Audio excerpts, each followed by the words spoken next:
Hey everybody, what's up? It's your girl Bondy Blue and I am back for another All-American review, y'all. I hope y'all are having a good week. We gonna get these videos out, honey. If you ain't see it yet, it's cause I ain't done it. But I'ma get it done, I promise. All right, but let's go ahead and get into All-American because y'all, they really don't disappoint, and I love that about them. They really don't. So we see Spencer. I'm not sure how much time has gone by since he got shot and had that surgery, but we see him walk past the spot where he was shot, right? There's this big old bullet hole in the wall, and it's just like, a lot. Because if he would have just been standing a few feet over, our son would be gone, okay?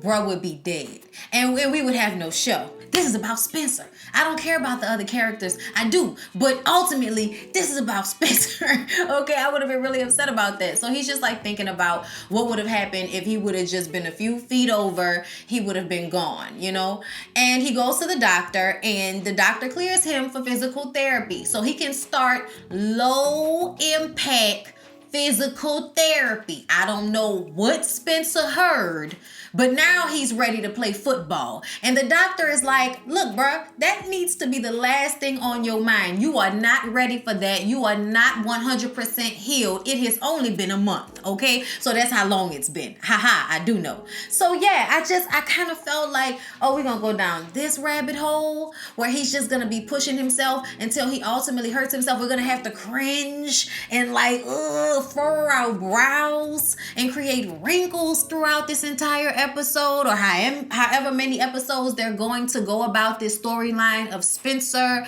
pushing himself to the limit. Like, I can't tell y'all how many times that song played in my head throughout this episode. Push it to the limit, because now Spence wants to go and lift weights, and not just small weights, a lot of weights. And I was like, why are you doing this to us? Like, you're so scared that at any moment you're gonna hear a crack. Like, at any moment something's gonna break. That's what you feel the entire time he's doing this to himself. It's torture. So Asher is on the football field himself, pushing it to the limit. Like, I'm sorry, y'all. I played Grand Theft Auto like everybody else, okay? And Lord, they will play that song, push it to the limit, dun, dun, dun, dun, to push it to the limit. So it always gets stuck in my head whenever I see somebody doing what? Pushing themselves to a limit.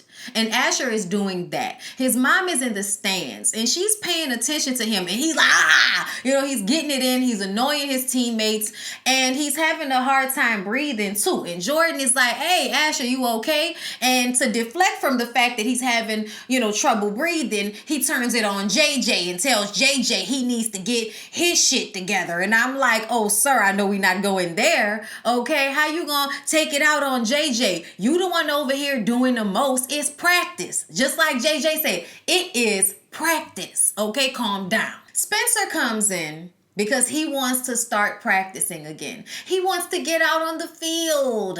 And Billy is like, nah, man, I don't think you're ready for all of that. Did the doctor clear you for that? I don't think so. No, you're not getting back on my field. Spencer feels like he needs to prove something, especially when Billy tells him that UCLA and some of the other colleges that were interested in him have pulled back on their offers for the time being because they have to see how he heals. Is he going to be the same player? Will he even be able to do the things that he was able to do when he was in tip-top shape? And this is very stressful for Spencer. And that really aggravates me. Like, I get it, but at the end of the day, didn't he have like a 4.0 GPA or something like that? Wasn't he extremely smart? Why are we not focusing more on that during this time? Like, it really aggravates me that when he decided to stop playing football, instead of figuring out what else he could possibly like, he takes these menial tasks of bussing tables. And I get it, it's to get himself to college, but you're smart. You can't get a scholarship another way, Spence? Like, what happened to that whole Spencer is also very book smart, point of view? Like, that's just gone. And all he's worrying about is football, as if it's his only shot of getting out of Crenshaw. As if he really wants to get out of Crenshaw. Is that even what he wants at this point? You know what I'm saying? Like, I know we want to get away from the gangs and the hoods and all of that, but y'all spend so much time championing your gentrified neighborhood that I just feel like, will you actually, want to move and be away? Like, I'm just feeling some type of way about how he's so desperate to play football as if he has no other options. Now, while Billy and Spencer were having this conversation, Billy told him, when you do heal up, your spot is there for you. So just calm down and let your body do what it has to do. Asher, okay, over there high on testosterone, juicing and shit, he heard that and got upset because he feels like he is doing everything he can to keep that spot. And to find out that it is still up for grabs after everything he's putting himself through, pushing it to the limit and everything. Like, I'm sorry. Okay, it's too much. Like, how can I be doing all of this and it's still not good enough? It still can't get me in the arena of being better than Spencer, even though Spencer can't even play right now. You know what I mean? Poor Asher. Poor Asher. And I don't know if Asher is smart like Spencer is, so he really may not have any other options. Layla and Olivia run into each other in the hallways of the high school. It's supposed to be time off for most students, so them being there together was like, oh, hey, what are you doing here? And Olivia is going to therapy with, one of the counselors at the school, and Layla is there doing extra credit and making up for all of the time that she missed out on when she decided she didn't want to go to school no more before she went ahead and went to the rehab and everything. I'm glad Olivia is working on her emotions because almost being killed is a lot. Okay, it's a lot, especially after the trauma of what they went through, at the whole little yogurt place. It's just been a lot lately, the family stuff. She definitely needs to be in therapy right now, okay? And Asher isn't really helping. I know she's not paying attention right now, but when you add, my boyfriend's juicing and my parents are going through a separation/divorce. No one knows what's going on there. My brother thought he got some girl pregnant, but turns out, he didn't. Spencer saved my life, almost died trying to save me, and I almost got killed. It's a lot. It's a lot going on right now for Olivia. So I'm glad that she is staying focused and not relapsing, because that would just be way too much for me right now. Layla has decided that she wants to get back into music and she wants to produce like her dad. She has a talent, a niche, and she really wants to work with someone and see that grow and prosper. She has all of these things at her advantage. She might as well. And I'm interested because I feel like we never see female producers like that aren't also artists. Like I instantly think of Missy Elliott, of course, but a lot of the times you don't hear of women actually producing their own music. They'll write it, but producing is another thing. Producing beats and things of that nature is definitely like male dominated. So to see that, I thought that was pretty cool. Like, where are the female producers out there? Like, I know there are some out there, we just don't know y'all like that. And I'm upset. But we don't know most producers. We only know the producers that, want to be seen like that. A lot of producers like to play it back and just get their check and put their shades on and be rich somewhere. I got influence. I don't need to be famous. So respect, but I would like to see more female producers with some type of celebrity so that they can influence other young women that this is something that they can do as well. Because I feel like if we don't see it, we don't think that we can do it. Coop goes to see Preach in prison, and he tells her that she doesn't have to keep coming to see him, but she wants to, especially because she and Patience haven't talked since they broke up, and she's been avoiding Spencer because she feels responsible for him getting shot. And Preach is like, that is not your fault, Coop. What are you talking about? That was Tyrone, okay? Tyrone set everybody up. Tyrone has been playing chess. We've been playing checkers. Haven't you been paying attention? This was not your fault, okay? You too genuine to even realize all of the trickery that's been going on around you. Preach says all he knows is Coop need to get back in the studio and focus on what's important before she ends up waiting on Tyrone and doing something to either get herself killed or get herself put right next to Preach in jail. So yeah, I'm not making this sacrifice so you can be out there and end up where I am or dead. I need you to do something with your life, okay? He ain't say all of that, but that was the frustration that was on Preach's face, okay? Like, that was it. Spencer gets home and finds the coach from UCLA sitting in his living room. What's going on here? Well, he's there to meet Darnell. He wants Darnell to come and take a tour of the school and the facilities. And Darnell is like, Spence, you should come. And the coach was like, yeah, Spence, you should definitely come along. I mean, what's the harm in it? Now, Spence knows his invitation was kind of rescinded. It's been put on hold. So now there's this pressure to show something to the coaches that he's going to meet when he goes to view the school and the facilities. And I'm just like, oh God. Like, I want him to go, but I just didn't want him to have the added pressure of seeing Darnell make it himself, like firsthand. And Spencer is a good person, so he's going to let Darnell get his shine. Ain't no hate. But it's like I'm in this space now where we're not the way we used to be. We were both great, and now he's great, and I have to kind of chill out and try to get my arm together. Instead of focusing on college and my future, I'm focusing on healing up an arm. You know what I'm saying? So all of that is going on in Spencer's eyes as they're having this conversation. So y'all, that night, of course, Spencer goes back to Beverly Hills because he lives there. All right. And Olivia is up, sitting in the living room in a peace and quiet, just thinking. Something she's been doing a lot lately to, just gather herself and check in after a long day. Okay, I appreciate her vibe. I really, really do. And Spencer comes downstairs to get something out the refrigerator, and all he got on is like some, pajama pants and no shirt.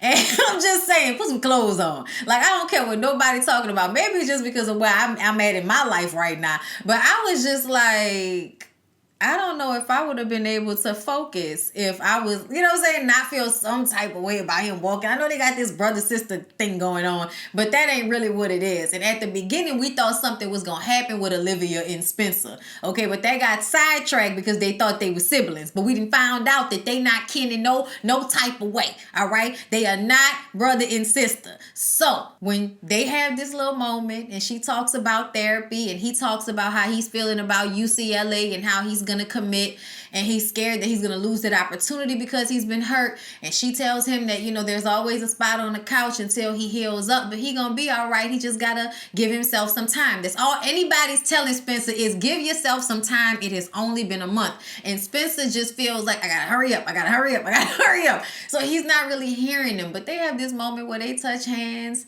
and I was just like, child, if I was a teenager, I remember who I was at that time. And I just kind of feel like, baby. But you know what? They just have their little moment, and Spencer goes upstairs to bed, and Olivia continues to have her moment. I was just like, This look like it might happen. I'm just saying. But I'm going to let it go for now. So the next morning, Spence and Jordan are throwing the ball around. I don't know why Spence thinks he can handle this, but every time Jordan throws the ball, he catches it and he's in pain. And Jordan is like, bruh, I can't do this with you, okay? Like, I'm hurting watching you. My dad said that you shouldn't be out here doing this, and I think he was right. We need to chill out. And Spence is like, it's not about the pain. It's about my reach. My reach ain't right no more. And it's like, dude, what are you talking about? You are not completely healed yet. Give yourself a chance to heal. And Jordan tells him that he needs to just enjoy the UCLA tour because at the end of the day, he has earned it. So go enjoy himself because at the end of the day, Jordan doesn't have these same opportunities. Now, isn't Jordan a junior? I feel like Jordan and Asher are juniors and they are doing the most, like especially Asher. Like, you got a whole nother year when Spencer won't be in school. So like, calm down. Like, isn't Spencer like a senior? Like, y'all let me know. I don't remember, but I know for a fact that Asher and Jordan, I think, are juniors. So I don't know why everybody, is feeling so down on themselves as if they won't have these great opportunities because they don't have them yet. You know what I'm saying? But either way, Jordan gave Spencer good advice while simultaneously making Spencer feel bad for him and having Spencer tell him just to hold on and wait. He'll get those same opportunities. I'm just like, I wish you would take your own damn advice, Spencer. Asher and Liv are trying to have a makeout session, but instead have a therapy session. He talks to her about how he's nervous about going to see his mom because every time he sits down to have a meal with her, there's a bomb dropped. So he's a little nervous about that. On top of the fact he's stressed out, he heard Billy say say that Spencer's spot is always there for him. So he's just expressing to her how he feels like he's just so dispensable no matter how hard he works. He has a lot on his shoulders right now, okay? And she's being supportive and everything, but I feel like every time he's trying to tell her that he's been, doing steroids, she says something that just shows support and cuts him off so he doesn't have a chance to get it out. But at the same time, it's like, that's not an excuse. Even though you see these moments happening, you still feel like you still should tell her. Like, say it. Layla wants to produce music, and she had a really cool experience with Coop and Patience when she worked with them last, so she revisits that. She goes to see Coop, who's sitting around in a cafe doing nothing with her life. I said, bitch, you ain't got no job or nothing. Never mind. I mean, the little studs that we knew growing up, even if they did sell a little weed on the side, definitely worked down at the Foot Locker or something. Okay, they had a day job, okay? Anyway, she's just sitting there doing nothing. And Layla comes up and says, I would really like to, produce some music with you. And she doesn't want to worry about that. She's worried about Tyrone. She's paranoid. And Layla gives her like the perfect out to focus on what's really important, which is your future, which is in music. So you need to focus on that instead of this street shit, because at the end of the day, Coop, you're not about it, okay? You're in it, but you're not about it. And that's just what it is. Don't try to be about something you're not. Focus on this music, okay? So Layla plays the track for a little snippet and she likes it. So they decide that they're going to go ahead and work together. Asher meets up with his mom, and he's going on and on about how he's so worried about everything he has to do in the test and the eye test, and he has to get on D1, and just doing the most and talking very, very fast. And I feel like his mom, for some reason, knows what steroid high looks like, so she kind of says that his progression on the field, she's been there for a few practices, his progression seems to be suspect, to say the least. And she also saw that he had a hard time breathing. And he's like, well, Mom, you don't really know me. You haven't been around, remember? Because you were so scared that everybody was going to find out that you were an escort. I said, oh, no, the hell you didn't. Okay, basically threw in her face that she hasn't been there. So how could she possibly know if he's changed in personality? You ain't been around, And she checks herself, because at the end of the day, she did put herself in this situation by not being there for him and allowing that to keep her from him. Okay, so she has to swallow it, and she says, I'm sorry, son, let's just continue our meal. I'm sorry, you're right. And she lets it go. Now me on the other hand, I don't care what I did, but I'd have whispered to him, I said, let me tell you something. I am still your mother. I am still an adult, and I made some mistakes. Yes, I did, but I am not stupid, and you are not fooling nobody. And you could throw my mistakes in my face all you want to. But at the end of the day, that does not change that something is wrong with you right now. Okay? So let's focus on that. All your juicing. Look me in my eye. You know what I'm saying? You don't let them poke you because you've made mistakes, especially when you notice that they're doing something that's wrong. It doesn't matter what you've done wrong. Right now, son, we're focusing on you. Like, we can focus on me later. We focused on me before. Let's focus on you right now, okay? Y'all, and speaking of mamas, Darnell's mom then came into the country. Y'all know Darnell's mom felt that she was a better soldier than mother. So she left Darnell in the hands of her ex, which is Spencer and the little boy's daddy. Now the daddy gone and died and everything.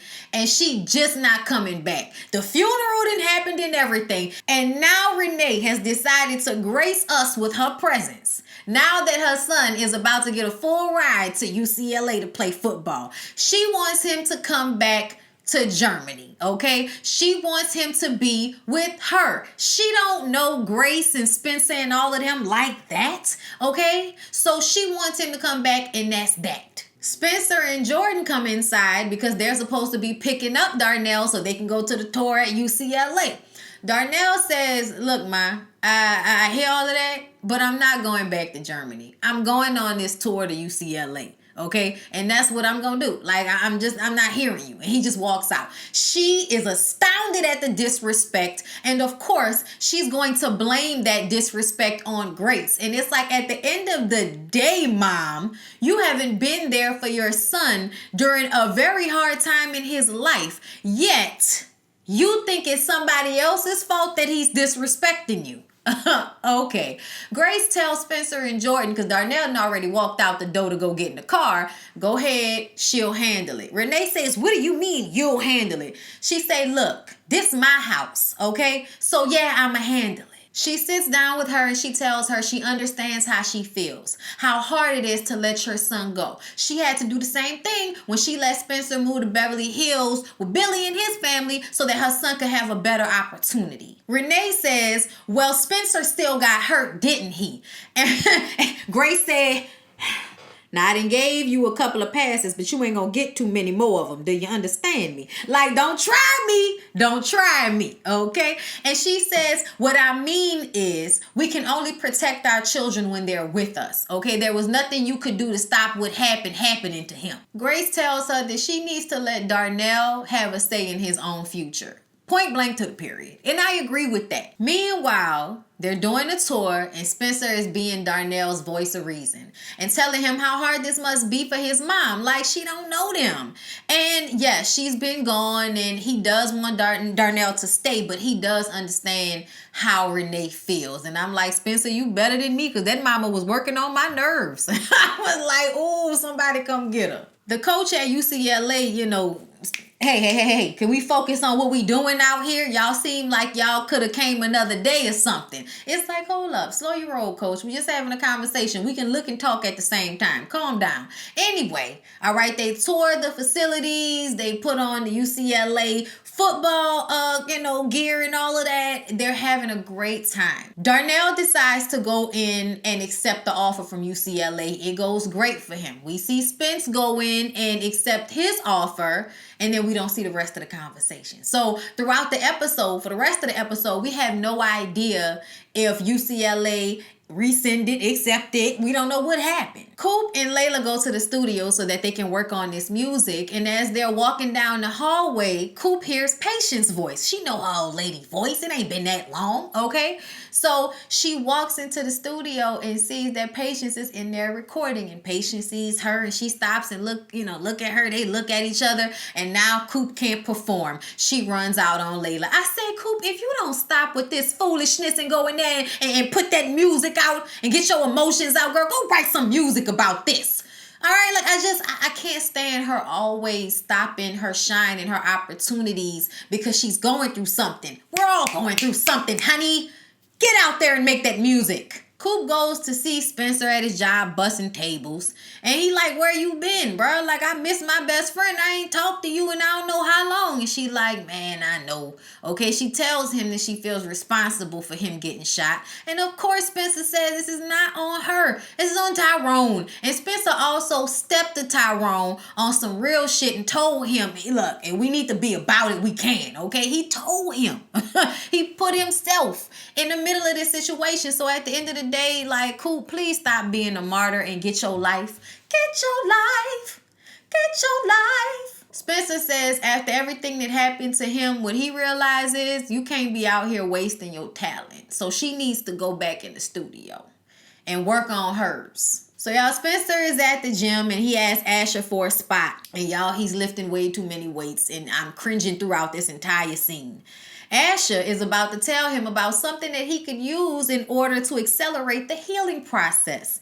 And Spencer was like, what are you talking about, man? But then JJ and Jordan come in and they say, hey, let's go celebrate. Everybody's accepting offers. Let's go down to the college. They're having a frat party. And JJ is a legacy at like 5 or 6 different fraternities. And I don't know how. But look, it don't matter. Either way, they decide to go out there and party and have a good time. They deserve to have a good time. Let's go do it. So they get to the frat party and the guys who are, in the fraternity have these terrible ass t-shirts on. That's all everybody is focusing on is the terrible shirts that the fraternity is wearing, okay? Darnell is getting all this praise for being one of the best quarterbacks in the country and Spence just slides to the side so Darnell can get his shine on. And Jordan is like, man, you should be getting some of that love too. And he like, nah, man.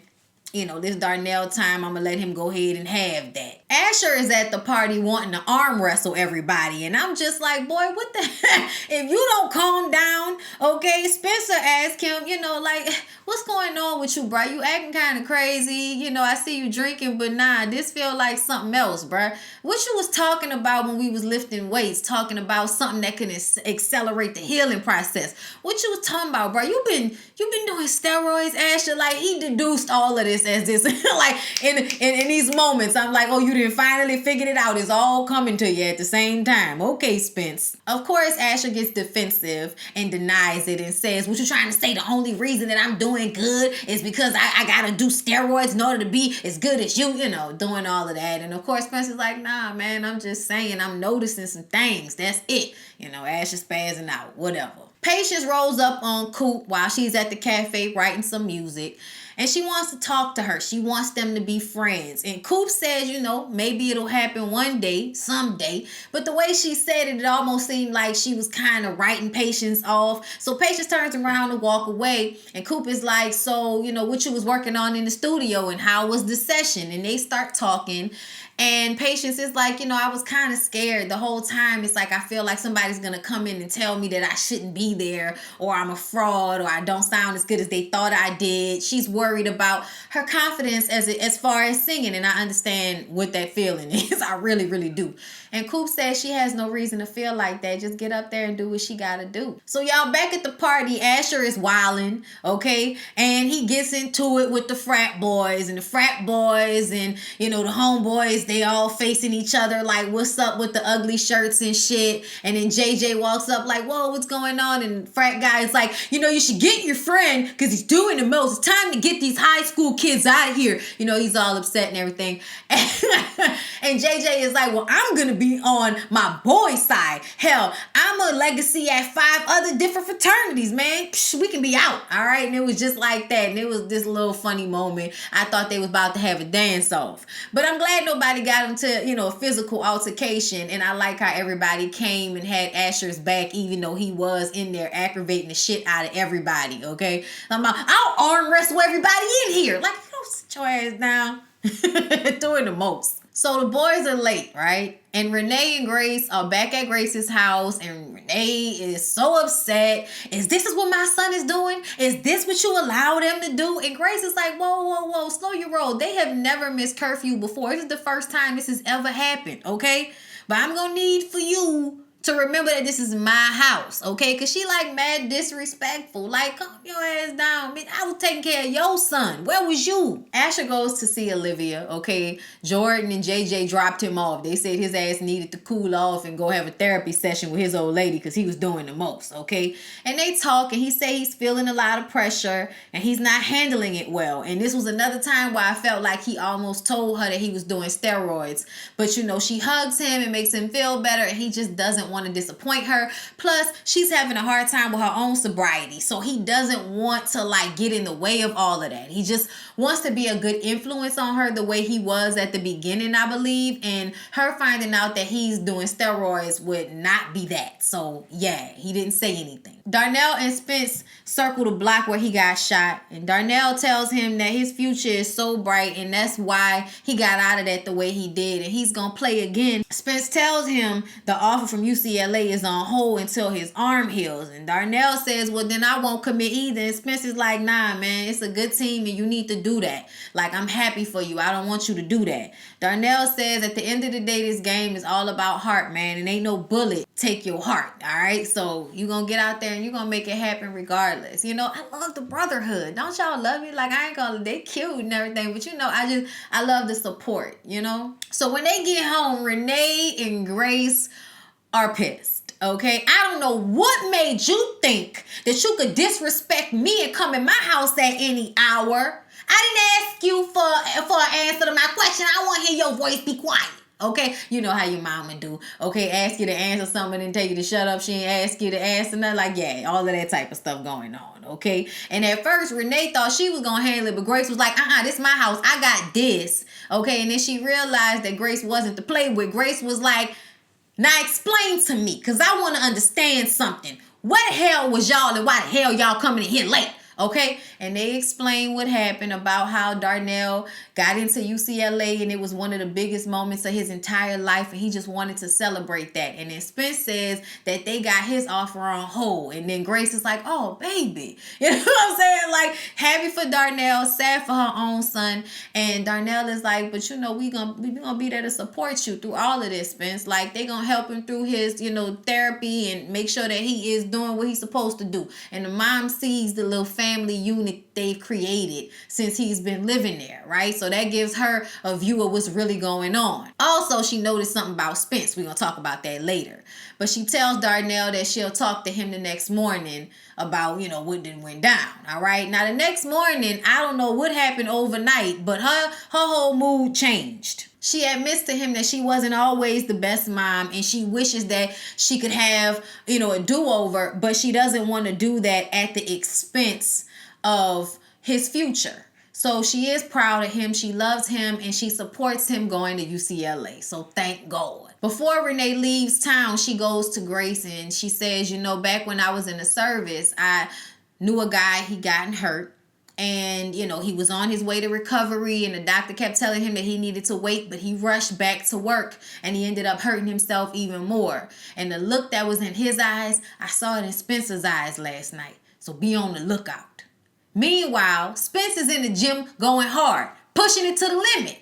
And Billy walks in and Billy's like, whoa, whoa, whoa, what you doing? And I'm like, please stop him. It hurts to watch. Please stop him. Okay. But he tells Billy that he don't care what Billy talking about. It's his body. He know his body and he plans to play at the next big game. So he need to get ready and put him on his roster. And then he walks off. And I'm like, Billy, if you don't tell that little boy to go sit his ass down somewhere and that this is your team and if it's his body, he can go sit his ass on the sidelines. Just because you a part of the team don't mean I got to let you play. And that's that. Asher's mom stops by to talk to Olivia and tell her that she thinks that Asher is using steroids, okay, because Asher couldn't tell her. So finally the mama said something and she knows that if anybody can get to him, it's gonna be Olivia. So now she gonna have to stage another intervention. That's why they get good and goddamn tired of staging all these interventions with you kids. So Coop ends up going to the studio, all right, after everybody done told her she need to focus on the music. She finally worked on something and she goes and talks to Layla and tells her she's sorry for dipping out on her. But what she figured out is all they need is the laptop, okay? Just like all Nas needed was one mic. All I need is one mic. Oh, that used to be in my boy's song, man. It used to be in my boy's song. Anyway, she plays a little something she did to the beat that Layla, you know, gave her, and it's dope. And they just say they don't need all that expensive equipment. They don't need an engineer. They don't need all the little buttons and everything. Let's just do this organically. I'm like, yeah, but y'all still in the studio, so y'all still need to know what button to press to turn on record, don't you? Never mind. Anyway, I just feel like, you know, I get it, but at the end of the day, girl, you better utilize. I don't know what the hell wrong with you. You could tell the difference between high quality and low quality when it comes to music, you know. And sometimes it doesn't make a difference, and sometimes it does, okay? But either way, y'all, yeah. I'm worried about the kids, y'all. I'm worried about the kids. This episode was really good. I hope y'all enjoyed my review. Please don't forget to like, comment, and subscribe to my channel if you have not already, and I'll see y'all in the next one.